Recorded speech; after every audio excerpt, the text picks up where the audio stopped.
Oke, terus sampai akhirnya waktu mau ngambil handphone itu dilempar, Mbak Dwi tersudut ya? Iya. Kena kepala itu ya? Kepala. Itu yang ada bocor di foto itu ya? Iya. Di situ ya? Nah, lantas apa yang terjadi, Mbak? Terus di situ pas udah berdarah, tapi saya nggak tahu kalau di situ udah berdarah, tapi saya udah megangin kepala saya begini. Terus dia mungkin dia udah ngeliat duluan darah, terus dia kabur ke belakang, baru saya bisa kabur keluar toko. Yang dia ngomong apa, saya kebal hukum itu sebelum melakukan apa setelah melakukan? Itu dia kejadian sebelum ini. Jadi ada kejadian lain sebelum kejadian itu? Iya ada. Tanggal berapa kejadian yang lainnya, Bu? Bulan September. Oh, jadi sering dia melakukan hal seperti itu. Selain kepada Mbak Dwi, ada kepada yang lain juga? Kenapa? Selain kepada Mbak Dwi, ke karyawan lain ada dilakukan juga? Kalau ke karyawan yang lain mungkin dari mulut aja. Omongan, verbal. Iya. Oke, tapi yang Mbak Dwi bulan September sudah pernah dilempar juga? Iya, tapi di situ dia lempar saya pakai tempat solasi, itu kena kaki saya. Kena kaki? Oke. Kalau terus dia juga lempar saya pakai meja, tapi nggak kena. Nggak kena. Nah, yang makanya dia ngomong karena merujuk ke kejadian sebelumnya bahwa dia kebal hukum. Iya. Oke. Sampai setelah berdarah, Mbak dibawa ke rumah sakit gitu? Ke klinik. Ke klinik penggilingan situ? Iya. Oke, lanjut. Abis kejadian itu langsung lapor ke Polsek Cakung. Ke Polsek Cakung. Rawamangun dulu. Rawamangun. Iya, tapi di situ emang nggak bisa nanganin karena. Oke, kejadiannya di Cakung. Akhirnya dirujuk ke Cakung. Ya, di Cakung juga nggak bisa nanganin juga. Kenapa yang Rawamangun menolak? Apa alasannya waktu itu? Mungkin TKP-nya. TKP. Oke. akhirnya saya disuruh ke Polres Jatinegara, Jakarta Timur. Ke Polres Jakarta Timur di Jatinegara. Iya. Itu hari itu juga, hari yang Hari sama. itu juga. Jadi hari itu Mbak bolak-balik ke 3 kantor polisi. Iya. Diantar siapa? Teman-teman sama keluarga. Oke. 17 Oktober Mbak bolak-balik 3 kantor polisi. Akhirnya diterima di Polres Jakarta Timur di Jatinegara itu ya. Iya. Oke, lanjut. Paginya langsung visum. Terus Visum.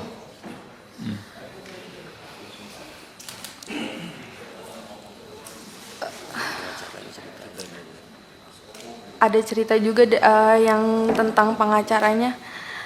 Saya sempat dikirimin pengacara dari pihak pelaku. Tapi awalnya saya nggak tahu kalau itu dari pihak pelaku. Dia ngakunya dari LBH, utusan dari Polda. LBH utusan dari Polda. Iya, dia ngakunya. LBH apa? Disebutin aja mungkin. Kurang tahu. Dia ngomongnya itu aja. Oke, ngakui dari LBH ya, tapi Mbak belakangan tahu itu dari pelaku. Gitu. Awalnya nggak tahu. Oke. Terus pas pertemuan di Polres pengen BAP, di situ dia ngasih tahu kalau dia disuruh sama bos saya. Siapa namanya? Absya. Nama pengacaranya. Nama pengacaranya? Enggak. Pengacaranya siapa namanya? Bosnya siapa namanya? Pengacaranya saya nggak tahu namanya. Iya, Bosnya, nama bos Anda siapa? Linda. Oh, Bu Linda ya. Nah, makanya namanya itu Linda apa ya? Linda. Oke, lanjut. Terus akhirnya mama saya ganti pengacara. Di situ pengacara yang keduanya enggak. Kalau saya tanya tentang gimana kelanjutannya, dia selalu jawab sedang diproses. Ke si pengacara itu, yang dikirim si itu? Atau pengacara lain berikutnya? Pengacara kedua? Iya. Sama juga dari Polda juga ngakunya, bukan? Bukan. Oke.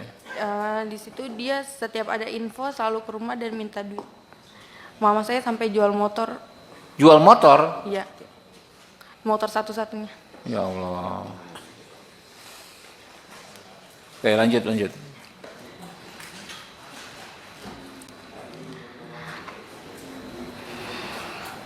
Lanjut, santai aja. Abis jual motor itu saya tanya-tanyain itu udah nggak ada nggak bisa dihubungin lagi. Pengacaranya hilang, Iya. ghosting lah. Akhirnya saya dihubungi oleh Pak Jainuddin. Oke, dari tim ini ya, timnya Pak John ya. Iya. Oke. Saya juga dikasih bantuan oleh Bang John